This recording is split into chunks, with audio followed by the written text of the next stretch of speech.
गोईठादा गोईठादा हे जा जमानी तोहर घोड़ा खानदानी दुगो गोईठादा गोईठादा होली है। आबे देवरो लगा लो रंग नहीं पड़ोसी लगाएगा। अरे सभे लगाएगा होली है। आबे देवरो लगा लो रंग नहीं पड़ोसी लगाएगा। ए भौजी का हो बोला ना सुना चोली में डाली के रंग देवरा मस्त होली मनाएगा। होली में रंगवा डाली के देवरा मस्त होली मनाएगा। ठीक है वो लगा ला। अरे तो हवा न लगा दी लगवाला भौजी होली में रंगवा फायदा करी। लगवाला भौजी होली में रंगवा फायदा करी।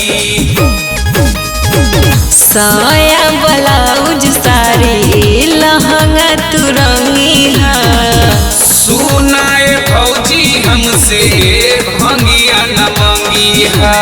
काहे हो अरे पी के नाचे लगो। साया ब्लाउज साड़ी लहंगा तू रंगी सुनाए भौजी हमसे भंगिया न मंगी है। ऊपर से नीचे लगा दो रंग मौका न ऐसा आएगा। अरे जरूर आएगा भौजी जरूर आएगा। चोली में डाली के रंग देवरा मस्त होली मनाएगा। होली में रंगवा डाली के देवरा मस्त होली मनाएगा।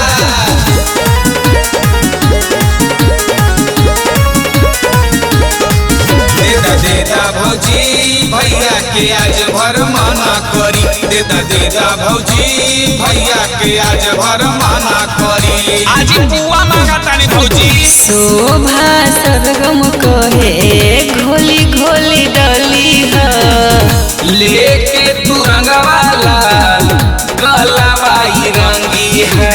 हाँ हो तावा भौजी लगा दा। शोभा सरगम कहे घोली घोली डली लेके तू रंगवाला गलवाई रंगी है। पहले हम पे डालाए देवरू बाद में सब डलवाएगा। पुराना मानो होली अब भौजी के रंग चोली। चोली में डाली के रंग देवरा मस्त होली मनाएगा।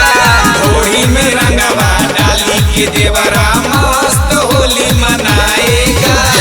हैप्पी होली देवर जी। आपको भी भाभी हैप्पी होली नीचे से ऊपर तक।